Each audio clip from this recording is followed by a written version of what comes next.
temos contemplado, o que nós temos contemplado aí durante a nossa vida, durante a nossa semana, os anos da nossa vida, e o que a gente tem contemplado, ele fala muito a respeito do que nós somos. A partir do momento que a gente contempla, a gente acaba copiando. A gente vai começar a falar um pouco sobre isso. Então, para a gente começar a falar, tem uma pergunta: qual é o propósito eterno de Deus? Qual é o propósito eterno de Deus? Então, quando a gente pergunta e pensa sobre o propósito de Deus, a gente começa a achar que é pregar a palavra, que é curar, que é libertar, que é missões. Mas esse não é um propósito eterno de Deus, esse é um propósito para agora. Porque antes da queda não tinha pecado, então antes do pecado não tinha evangelismo. Então, esse não é o propósito eterno do Senhor. Então, para a gente começar a falar sobre propósito eterno, a gente tem que identificar o que aconteceu durante o processo para que isso começasse a dar problema, começasse a nos atrapalhar um pouco no que o Senhor direcionou a gente para viver. Então, a palavra pecado, o pecado ele vem e ele começa a nos distanciar do Senhor, começa a nos levar para um lugar que não é o que o Senhor espera de nós. Então, no original, a palavra pecado, ela quer dizer errar o alvo. Então, se pecar é errar o alvo, então nós temos um alvo a acertar.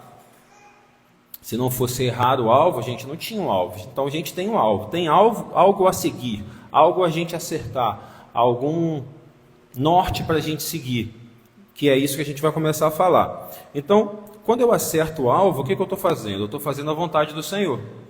Eu estou fazendo a vontade do Senhor. Então, quando eu não acerto o alvo, eu estou em pecado, eu estou distante do Senhor, eu não tenho intimidade com Ele. Então, a gente tem um exemplo maravilhoso do que era acertar o alvo, que é Jesus. Jesus, ele vem na forma de homem como nós, sofre como nós, sente dores como nós, mas em todo tempo ele foi obediente. A palavra do Senhor diz que ele foi obediente até a morte de cruz. Então, nós temos um exemplo, um alvo a seguir. Alguém que foi obediente em todo o tempo e alguém que é para a gente levar em consideração para falar assim, é assim que eu tenho que viver, é assim que Deus espera que eu viva. Então a gente vai falar e vai mostrar algumas passagens, a gente vai usar um pouquinho a Bíblia hoje. Então, de começo, Gênesis 1:26, para a gente começar a falar e começar a estruturar, né, a palavra que o Senhor quer falar hoje ao nosso coração.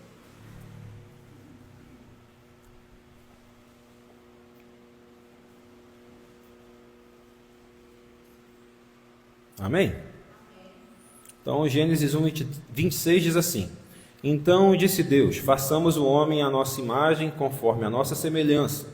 Domine ele sobre os peixes do mar, sobre as aves do céu, sobre os grandes animais de toda a terra e sobre todos os pequenos animais que se movem rente ao chão. Então, o que está acontecendo aqui? A Trindade está junto, porque a gente lê, está falando assim, façamos. Então, a Trindade estava junta fazendo a humanidade. Então, o que diz aqui? Façamos a nossa imagem e a nossa semelhança. Então, foi assim que nós fomos feitos. Agora a gente vai um pouquinho lá para o Novo Testamento. Colossenses 1.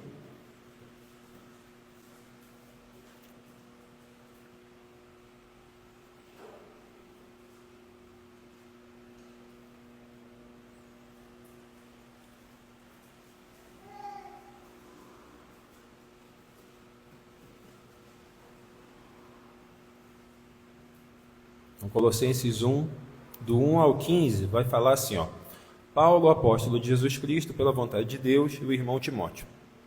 Aos santos e irmãos fiéis em Cristo, que estão em Colossos, graças a vós e paz da parte de Deus, nosso Pai, e do Senhor Jesus Cristo.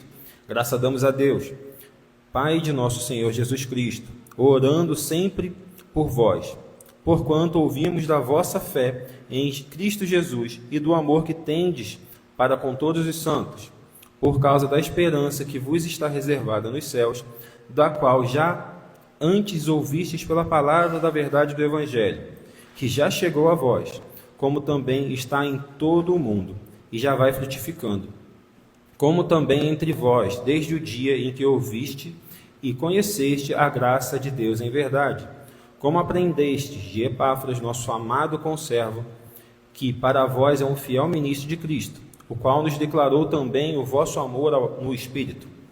Por esta razão, nós também, desde o dia em que ouvimos, não cessamos de orar por vós e de pedir que sejais cheios de conhecimento da sua vontade e com toda a sabedoria e inteligência espiritual, para que possais andar dignamente diante do Senhor, aguardando-lhe em tudo, frutificando em toda boa obra e crescendo no conhecimento de Deus.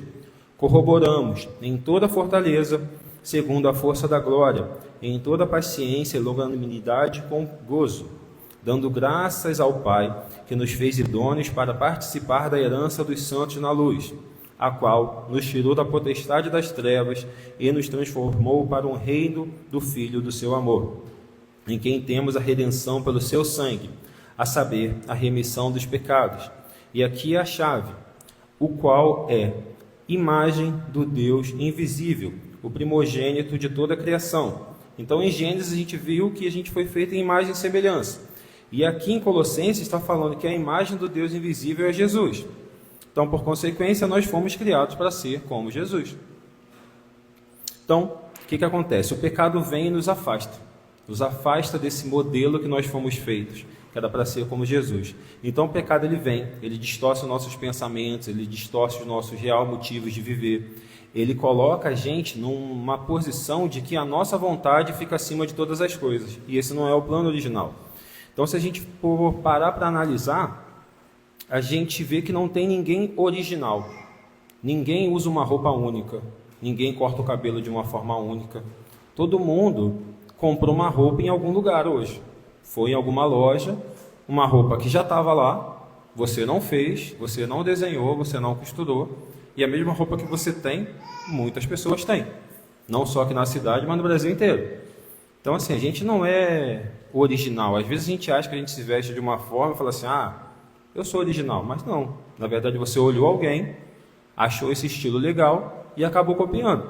Então, se a gente for parar para pensar, o corte de cabelo dos meninos hoje é parecido. Em cima cheio, do lado raspado, com degradê. Muita gente corta esse cabelo. Por quê? Porque olha, acha legal e faz.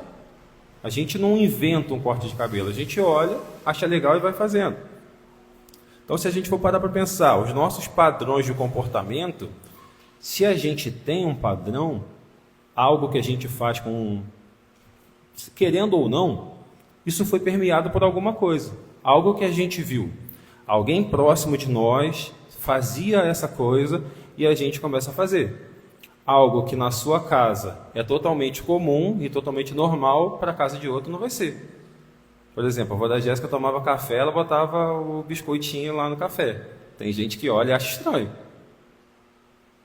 Tem gente que come, sei lá, traquinas com requeijão. E tem gente que acha estranho. São padrões. São padrões na casa que você cresce olhando aquilo ali e você acha ok. Aquilo ali é o padrão. E você reproduz sem saber. Então, o que a gente pode começar a pensar? Até o nosso modo de falar, o jeito que a gente fala é permeado por quem está perto da gente. Se a gente fala um pouco mais de gíria, é porque tem muita gente que fala gíria perto de nós. A gente tem um sotaquezinho puxado para o X. Por quê? Todo mundo lá fala assim. Aqui, todo mundo fala com esse S engraçado. Mas é o padrão daqui. Então, se a gente for parar para pensar, hoje tem esses influencers, do pessoal que está na internet aí, que é muito conhecido. Então, as meninas, elas lançam um produto. Olha lá, lançou a maquiagem. As meninas que gostam daquela pessoa vão querer a maquiagem. Não sabe nem se é bom ou não. Mas, por causa daquela influência que lançou, e gosta daquela influência, no subconsciente cara, eu vou comprar esse produto porque, de certa forma, eu me torno parecido com ela. Eu vou ter algo que ela tem. Se a gente for ver os meninos eles copiam o gestual, eles copiam a forma de falar. Se eles chegarem e você falar assim, eu quero uma camisa de time, eles não vão falar que ele quer uma camisa do time X e pronto. Eles vão falar que eles querem a camisa de tal time, mas do seguinte jogador.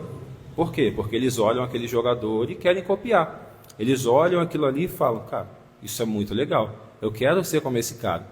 Então, tudo que a gente vai contemplando, assim, tudo que a gente vai olhando, a gente se torna parecido. A gente vai se tornando parecido, vai fazendo ali. Então, o que a gente precisa entender? que nós somos aquilo que nós contemplamos. O que a gente olha, a gente contempla e a gente acaba se tornando parecido com isso. Então, assim, não tem como a gente não ser influenciado por algo. Não tem como a gente não contemplar algo. A gente sempre vai contemplar. Então, ou a gente vai contemplar as atitudes de Cristo e copiar Cristo, ou a gente vai copiar as atitudes do mundo. E a gente sabe que o mundo jaz no maligno. Então, a gente precisa analisar aí e ver o que a gente está fazendo, quem a gente está contemplando, para que o nosso padrão de comportamento seja condizente com a nossa identidade hoje. Então, quando a gente vai ler a Bíblia, o que a gente faz? A gente pega algumas pessoas da Bíblia, homens e mulheres da Bíblia, e a gente se identifica. Por exemplo, tem irmão aí que parece com Pedro, tem irmão que parece com Mateus, tem gente que lê a história, sei lá, de Esther, de Maria Madalena, e acha legal. E assim, pensa, não, me identifico com isso aqui. Só que essas pessoas, o que a Bíblia nos conta, é uma distorção do que o Senhor espera de nós. Porque o Senhor não quer que a gente seja como Pedro. O Senhor não quer que a gente seja como Mateus. O Senhor quer que a gente seja como Jesus. Por quê? Ele é o primogênito de muitos filhos. Então o que a gente tem que fazer? Olhar para Jesus. Ao invés de olhar para os discípulos, que eram falhos, e falar assim, o discípulo era assim, eu posso ser também. Só que na verdade não é esse o padrão. O padrão que a gente deve olhar não é para eles antes do encontro com Cristo. É olhar para o próprio Cristo e falar assim, Cristo agia assim, eu preciso agir assim. Eu preciso agir dessa forma. Então, quando a gente nasce de novo, tem um encontro com Cristo, o que a gente recebe? A gente recebe o Espírito Santo. A palavra nos diz que o Espírito Santo que a gente recebe é o mesmo que ressuscitou a Cristo dos mortos. Então, é poderoso que a gente recebe. E a partir desse momento, a gente é capacitado para viver de acordo com o que o Senhor espera de nós. Viver como Ele. Então, montado aí esse pano de fundo, pergunta de novo, qual é o propósito eterno de Deus? O propósito eterno é algo que a gente vai vendo desde Gênesis até Apocalipse. Qual é o propósito eterno? O propósito eterno de Deus é ter uma família com muitos filhos parecidos com o primogênito. O Senhor não nos fez à toa. O Senhor nos fez e nos adotou como filho.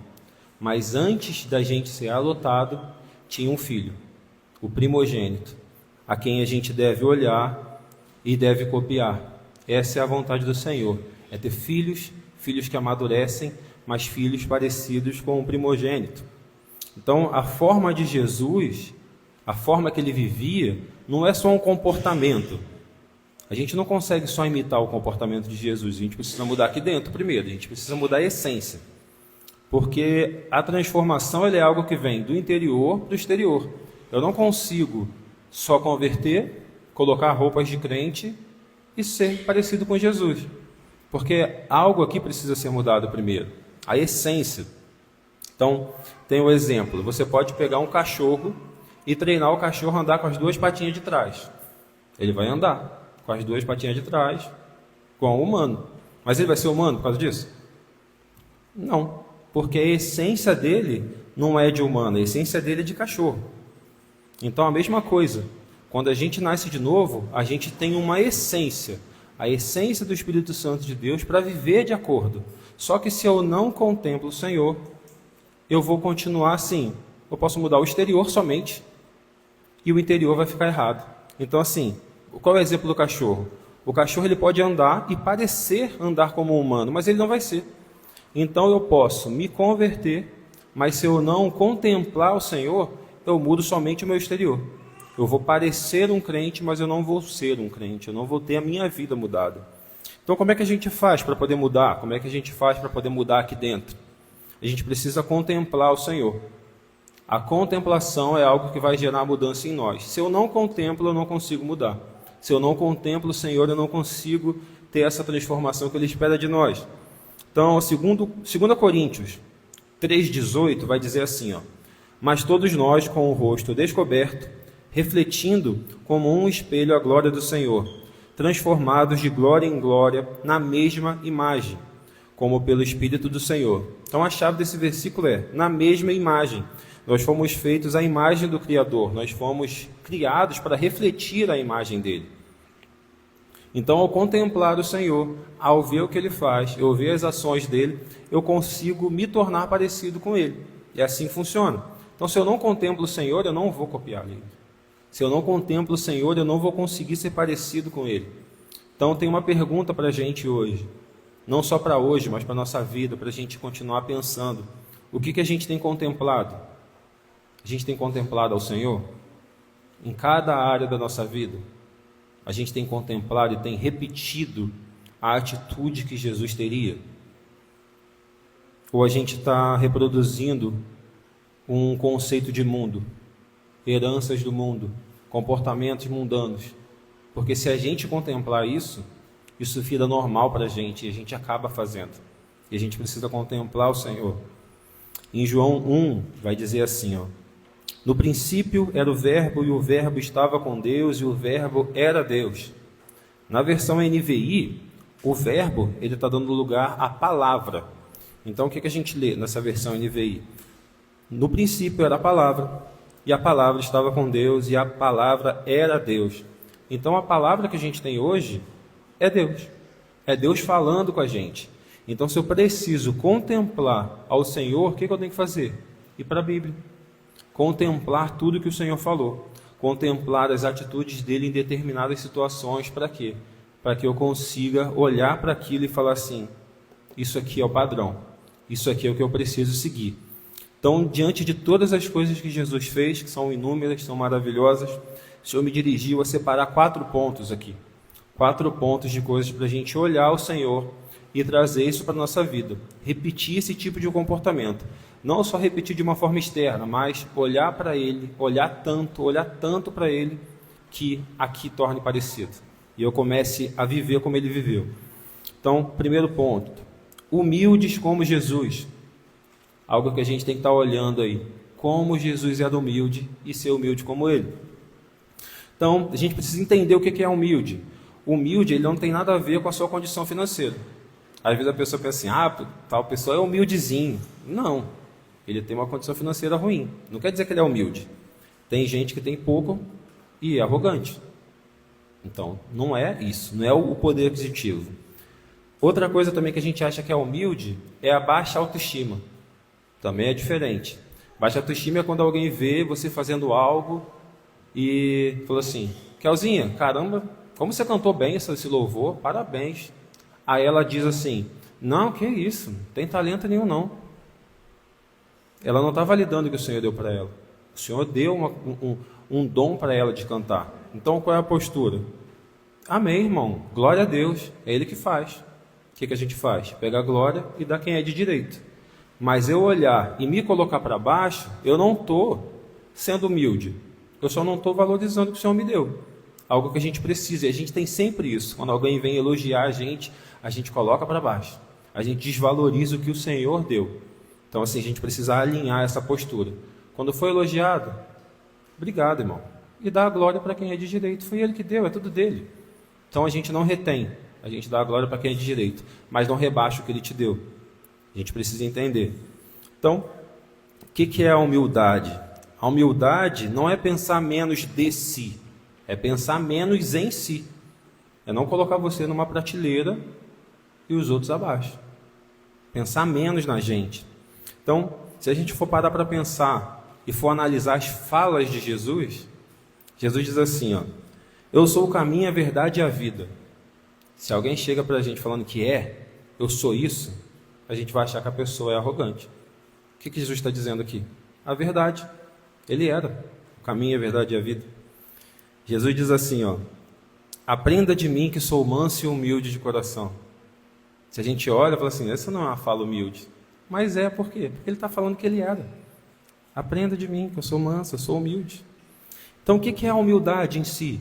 A humildade é aceitar o que o Senhor diz a seu respeito. Então se o Senhor diz, você vai pregar? Eu vou pregar. Se o Senhor diz, vou te usar para você ministrar o louvor, vou te usar no seu trabalho, você vai ser tal coisa, você vai ser. A humildade eu entendo, Pai, o Senhor sabe mais do que eu. Eu não sei. Eu olho para mim hoje e não vejo isso. Mas o Senhor me conhece a tal ponto de me olhar e ver até o que eu não vejo. Porque quem nos conhece mais que o Senhor? Às vezes a gente acha que a gente se conhece. E assim, a gente não sabe nem por que a gente faz determinada coisa. Às vezes a gente reproduz ações que a gente não sabe nem de onde veio.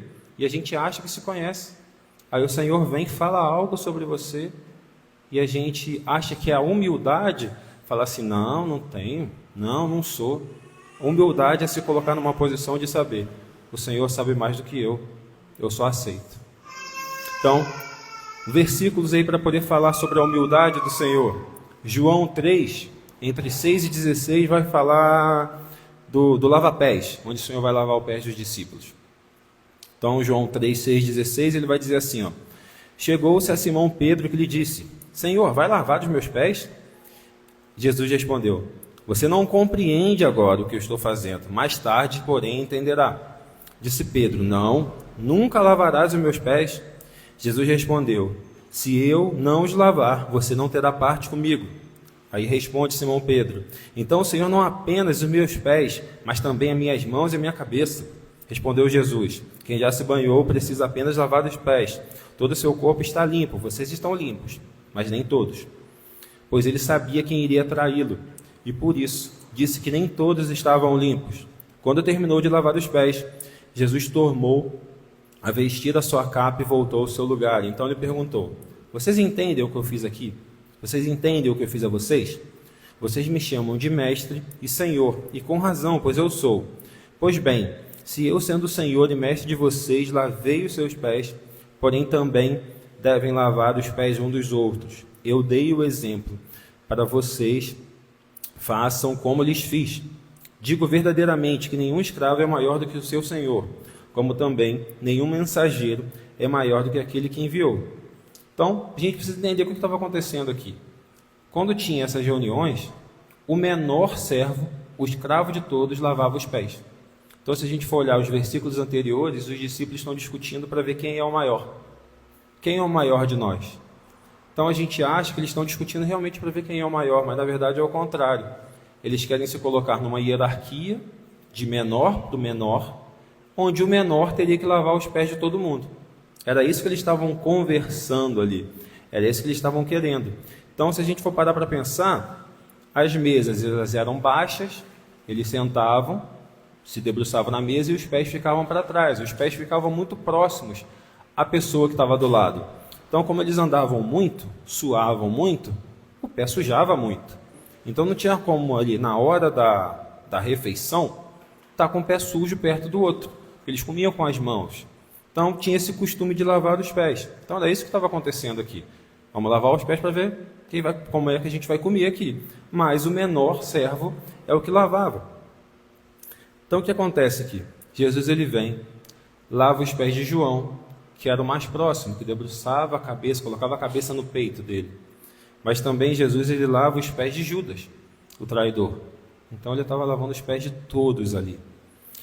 Então, isso aqui a gente precisa entender, que a humildade ela é algo que faz parte da natureza, porque quem o outro é e o que o outro faz não importa.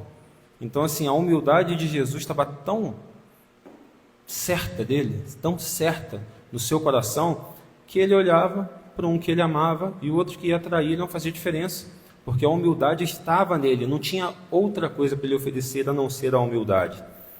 E a gente precisa, às vezes, dar um passinho para trás e entender isso aqui. Porque o Criador de todo o universo, o Todo-Poderoso, aquele que recebeu toda a honra, toda a glória, todo o governo, aquele que é o poderoso das nações, ele se inclina ali para lavar os pés dos discípulos, os pés sujos dos discípulos. E muitas vezes a gente não para pensar nisso. O Senhor Todo-Poderoso, ele podia fazer assim e os pés deles ficarem limpos. Ele podia, sei lá, chamar um anjo e o anjo lavar os pés. Mas não, ele próprio bota a toalha assim na cintura, abaixa e me dá o pé de vocês sujos. O próprio Deus lavando o pé. Então, algo que a gente precisa entender aqui. Jesus ele fala para Pedro assim, você não entende agora, mas você vai entender depois. Então, o que ele era para ele fazer? Tudo bem, Senhor. O Senhor sabe de todas as coisas. E logo depois, ele diz assim, não, o Senhor não lava meus pés. Não deixa. Não deixa. Então, o que a gente faz? A gente olha essa atitude de Pedro e fala assim, Pedro era humilde, porque ele não deixou que o Senhor lavasse o pé dele. Mas na verdade isso aqui é arrogância, porque o Senhor falou para ele: você não entende agora, mas você vai entender.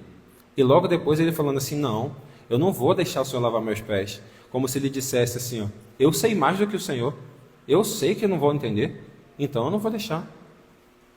Então o que a gente às vezes, com o nosso entendimento, acha que é a humildade, é a arrogância. A gente precisa entender. O orgulho, a arrogância, é você achar muito mais de você mesmo, mas também é você achar muito menos de você, a ponto de achar que você não vale nada. Como é que você não vale nada se o Senhor morreu por você? Se Ele fala que você é filho? E como é que você vale muito mais do que seu irmão do lado, se o Senhor morreu por vocês dois? Então assim, a gente não pode nem se achar de mais e nem se achar de menos, a ponto de desvalorizar o que o Senhor fez por nós. Então, a humildade é o quê? Ela aceitar o que o Senhor diz ao meu respeito.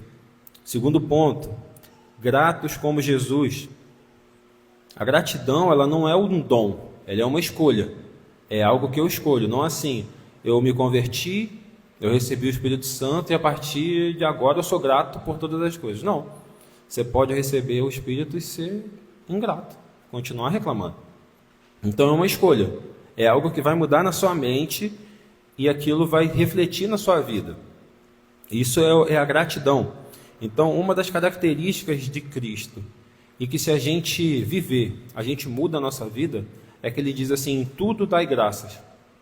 A gente tem dado graças por todas as coisas? A gente tem olhado tudo que a gente recebe, olhado, consagrado ao Senhor e ser agradecido por Ele? Ou a gente tem olhado e tem reclamado? Em nenhum momento a gente vê o Senhor reclamando de nada.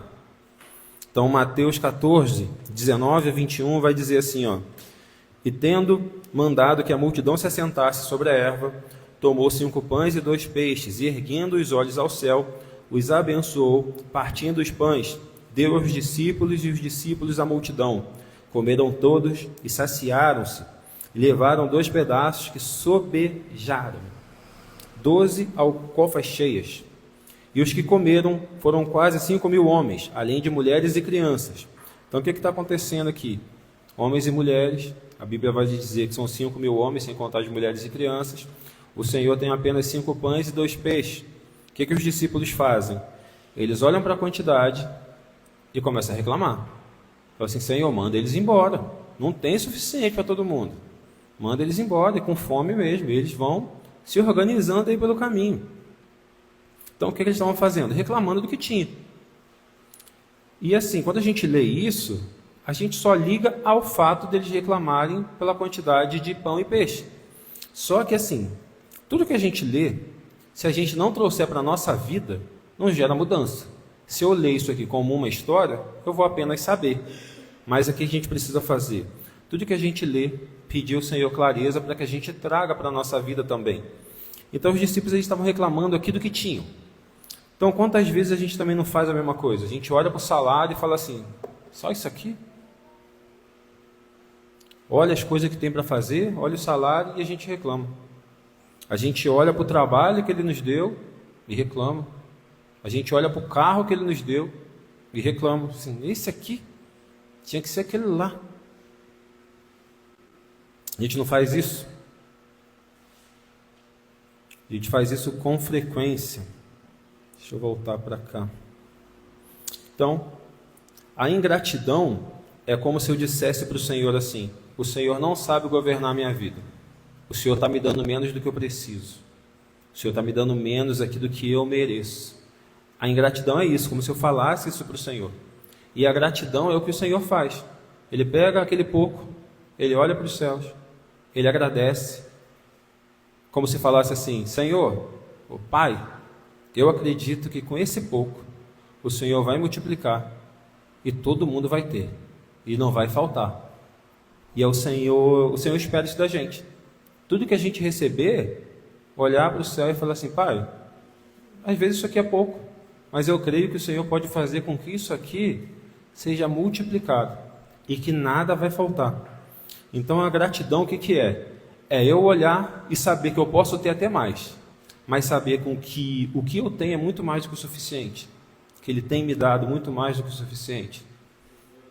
O outro ponto, a gente precisa entender, ser filhos como Jesus, ter esse entendimento de filhos como Jesus tinha. Então, se a gente for parar para pensar, a revelação de Deus ela é progressiva. No Velho Testamento, o Senhor se revelava de uma forma, e quando vem Jesus, Ele expande esse entendimento de Jesus, de Deus. A gente consegue entender muito mais do que lendo só o Antigo Testamento. Por exemplo, o Senhor na sarça, Ele vai falar com Moisés através da sarça, naquela ocasião ali. Então, Moisés ele chega e fala assim, quando eu chegar lá, para libertar o povo, quem eu falo que me enviou? Qual é o seu nome? Aí o Senhor diz assim, eu sou o que sou. Esse eu sou o que sou é aquele nome impronunciável que a gente adequou para Yahvé, ou Jeová. Então, o que o Senhor falou aqui? Nesse momento, eu sou o que sou. Nesse momento, eu sou Jeová. Mas aí a gente vai lá para o Novo Testamento. E a gente entende, a gente vê que o Senhor, Ele sim tem todos esses nomes. Ele sim é tudo isso. Mas Ele quer se relacionar com a gente por um outro nome. Não Yahvé, mas como Pai. Por quê? Porque quando Cristo vai ensinar as pessoas a orar, os seus discípulos para orar, naquela ocasião eles tinham medo de falar o nome de Deus. Eles tinham um certo receio de pronunciar o nome de Deus.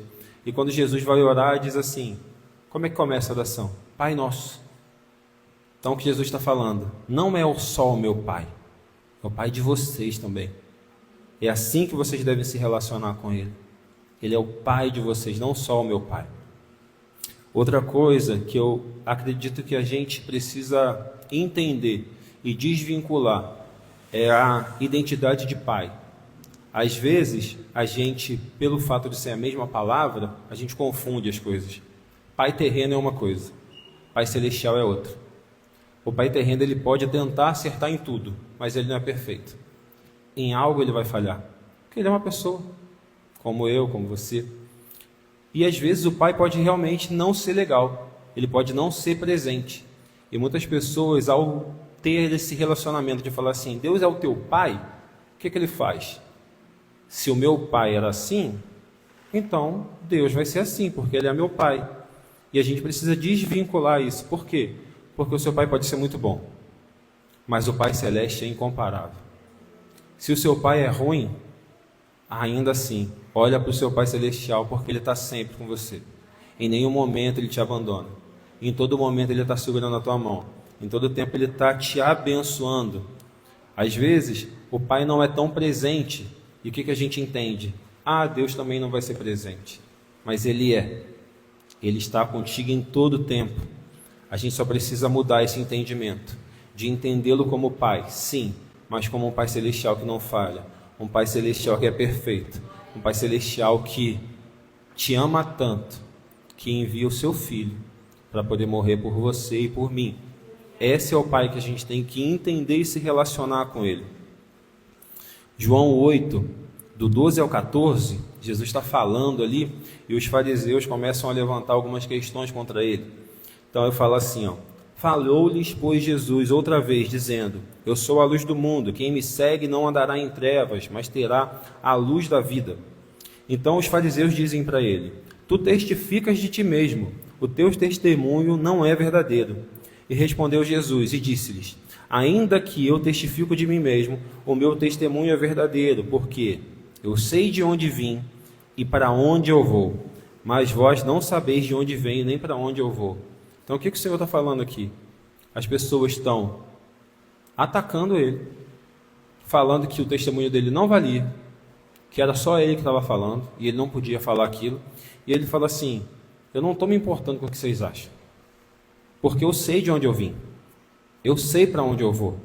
Ele sabia que ele era filho, ele tinha certeza e noção da sua identidade, não importava o que as pessoas faziam. Se a gente for ver naquela ocasião, onde Jesus fica para trás no templo com 12 anos, e depois os pais voltam correndo, quando chegam para ele, falam assim, Jesus, você estava aqui, ficou para trás, ele, onde mais eu estaria, senão na casa do meu pai? Então desde cedo ele sabia a identidade dele, quem era o seu pai. Então para a gente aqui, olhando para a gente precisa saber quem nós somos, de quem nós somos pais, de onde a gente vem, para saber a nossa identidade. Se a gente for ver o nosso RG verdinho, ele é teu, ele tem a sua foto, ele tem a sua assinatura, mas atrás ele tem filiação, ele tem de onde você veio. Então, para saber a sua identidade, a pessoa vai ter que ver a sua foto, ver o seu nome, ver quem são seus pais e ver de onde você veio. Mas essa identidade terrena ela já não vale mais para a gente precisa de um RG novo. A gente precisa de um RG com o nosso nome, com a nossa foto, mas quando a gente virar ele, a filiação não está o nome dos teus pais. A filiação agora está assim, Deus, filhos de Deus, que é isso que a gente é. Aonde está lá o lugar onde você veio, não vai estar São José dos Campos, vai estar céu, você é cidadão do céu. Essa é a tua identidade hoje, é o seu nome, é a sua foto, mas você sabe quem é o teu pai e sabe de onde você veio. Assim como Jesus falou aqui, eu sei de onde vim e eu sei para onde eu vou. Então, se eu não entender que eu tenho um pai que cuida de mim, o que acontece? Eu começo a ter certos comportamentos que o Senhor não aprova. O Senhor ele vai falar assim, ó, ele quer que a gente seja generoso. E muitas vezes a gente não tem sido. Então, se a gente for parar para pensar, uma criança, ela confia totalmente no pai. Quando ela chega para o pai e pergunta, posso comprar um biscoito? Uma bolacha? Ele vai chegar no mercado e ele não vai olhar preço. Ele vai olhar o que ele quer comer. Porque o pai deixou. Então, o que ele sabe? A partir do momento que ele deixou, eu vou pegar e ele vai pagar. A criança não pensa, será que eu vou passar vergonha no caixa? Será que o cartão não vai passar? Não, ela não pensa isso. A gente nunca viu, eu pelo menos nunca vi, uma criança sentada na calçada da rua, ao invés de brincar, está lá preocupada, pensando no que vai comer amanhã, no que vai vestir amanhã. Por quê? Porque ela sabe que ela tem um pai. E assim, a gente precisa viver isso. Porque se a gente não entender que a gente tem um pai que cuida da gente, que vai prover o que a gente precisa, o que a gente desenvolve? Avareza. E o que é a avareza? A avareza é eu achar assim, ó, amanhã pode me faltar e eu preciso reter. Amanhã pode me faltar e eu preciso guardar. Então o que eu estou falando para Deus? O Senhor é poderoso, o Senhor sabe de todas as coisas, mas o Senhor não controla o meu amanhã a ponto de eu ter que guardar. A ponto de eu não poder abençoar. A avareza é só isso, é você não confiar que Deus vai fazer. É não confiar que o Senhor vai prover o que você precisa amanhã. Então, se eu sou um avarento, eu preciso entender por que eu estou sendo. Poxa, eu estou pensando que vai faltar. Não, mas o meu Senhor não permite que falte. Ele me manda ser generoso. E quando eu sou generoso, o que Ele faz? Ele frutifica na minha vida, Ele me abençoa. A gente precisa entender. Ser filho como Jesus. E um último ponto, não trazendo tudo que o Senhor trouxe, não falando tudo que Ele fez, mas é algo que é muito importante para que a gente entenda, ame como Jesus. Então, se a gente for resumir a história de Cristo aqui, é amor. Em todo tempo Ele é amor. Em todo tempo Ele é amor. Tudo que Ele fazia era por amor das pessoas. Ir para a cruz é amor a mim e a você. Tudo é amor. Se a gente pode resumir o que o Senhor fez aqui, é amor. Então, Mateus 5, entre 43 e 48, o Senhor está falando aqui a respeito de amor. Mateus 5, entre 43 e 48, Ele vai dizer assim, ouviste que foi dito, amarás o teu próximo e odiarás teu inimigo. Eu, porém, vos digo, amai a vossos inimigos, bendizei os que vos maldizem, fazei bem aos que vos odeiam, e orai pelos que vos maltratam e vos perseguem, para que sejais filho do vosso Pai que estás no céu. Porque o seu sol se levante sobre maus e bons, e chuva desça sobre justos e injustos. Pois se amardes o que vos amam, que galardão tereis? Não fazem publicanos também o mesmo? E se saudardes unicamente os vossos irmãos, que fazei demais? Não fazem os publicanos também assim? Sede vós perfeitos, como é perfeito o vosso Pai em Cristo. Então, o que o Senhor está falando aqui? Antes vocês tinham um entendimento. Ama o seu próximo, somente, e odeia o seu inimigo. É isso. E agora o Senhor está falando o seguinte, o amor agora não é moeda de troca. Agora, o entendimento de amor muda. Por quê? Porque eu sei que eu não mereço. Eu sei que eu sou pecador. Eu sei que eu não mereço nada. E Ele olha para mim e me ama. Então como é que eu posso olhar para o meu irmão e não oferecer a ele o que me foi dado? Como é que eu posso olhar para o Senhor e ver o quanto Ele me ama e não amar o meu próximo? Se eu não entendo o quanto Ele me amou, eu não vou amar. Eu não vou amar o próximo. Então o nascido de novo, ele tem o DNA do amor, ele tem a capacidade para amar. Ele tem tudo para que quando as pessoas cheguem perto dele, só receba amor.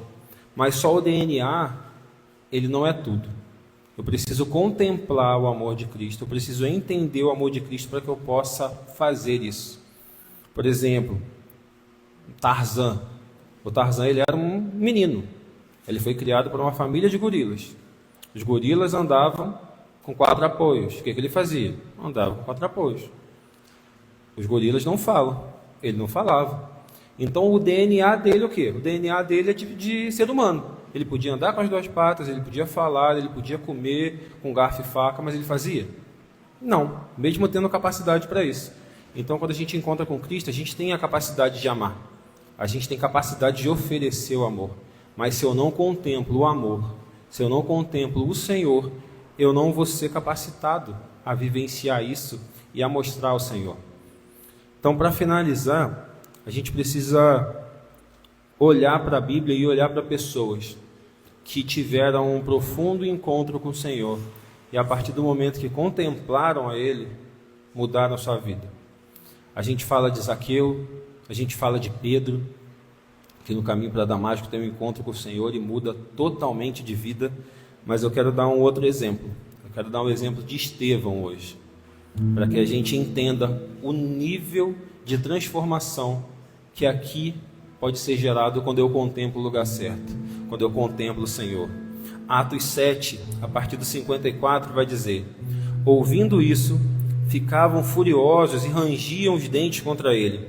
Mas Estevão, cheio do Espírito Santo, levantou os olhos para o céu e viu a glória de Deus e Jesus de pé à direita de Deus. E disse: vejo o céu aberto e o Filho do Homem de pé à direita de Deus. Mas eles taparam os seus ouvidos, gritando bem alto, lançaram-se todos juntos contra ele. Arrastaram-no para fora da cidade e começaram a apedrejá-lo. As testemunhas deixaram seus mantos aos pés de um jovem chamado Saulo. 59 e 60 é o que a gente vê, o que a contemplação de Cristo gera. Enquanto eles apedrejavam Estevão, esse orava: Senhor, recebe o meu espírito. Então caiu de joelhos e bradou: Senhor, não os considere culpados deste pecado.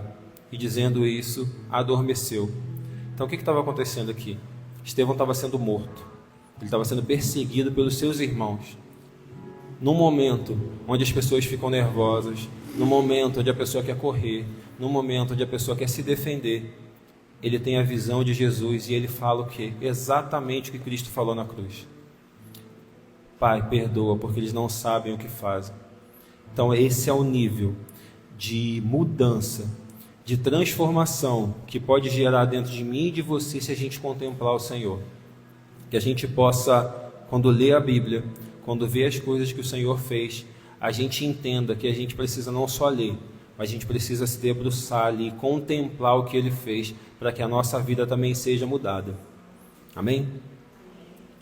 Você pode ficar de pé enquanto eles vão louvar? E pensar, quantos aqui precisam hoje contemplar mais o Senhor? Quantos aqui precisam rever os seus comportamentos, rever a sua vida e ver que realmente a gente não tem contemplado o Senhor o bastante? A gente precisa estar aqui, olhando para o Senhor em todo o tempo, renovando. Graças a Pai, meus irmãos. Terça-feira, 19h30, culto dos homens. Espero a todos os homens aqui, que Deus venha derramar muitas bênçãos na vida de cada homem que estiver aqui. Amém? Graça e paz, mulheres, tudo bem? Passando aqui para convidar você para terça-feira estar aqui na nossa oração de mulheres, às 7h30. Vem! Olá, boa noite, graça e paz. Você é o nosso convidado nas quintas-feiras. Venha para o nosso culto de ensino. Venha aprender sobre acerca da palavra, porque quando você tiver coragem de perguntar sobre a palavra, a Bíblia tem a coragem de te responder. Então você é o nosso convidado. Quinta-feira, às 19h30, vem aqui conosco. Boa noite, graça e paz. Venho aqui trazer um convite para você, pai. Tá trazendo seu filho aqui na nossa igreja, todas as quintas, às 19h30. Vem! Seja bem-vindo, você já está convidado ao Igreja Batista Chamada. Olá, graça e paz, meus amados. Estou aqui convidando vocês, jovens, lindos, maravilhosos, que venham na nossa escola bíblica de quinta-feira. É um papo bem legal, onde a gente conhece a palavra de Deus, a gente faz a comunhão e aí a gente cresce junto do Evangelho de Cristo. Um beijo, espero vocês. Boa noite, graça e paz. Eu sou o pastor Bill. Vim fazer um convite especial para você. Domingo às 19h, para você vir assistir o nosso culto da família. Aqui na rua Mar del Plata, 803. Você é o nosso convidado, vem?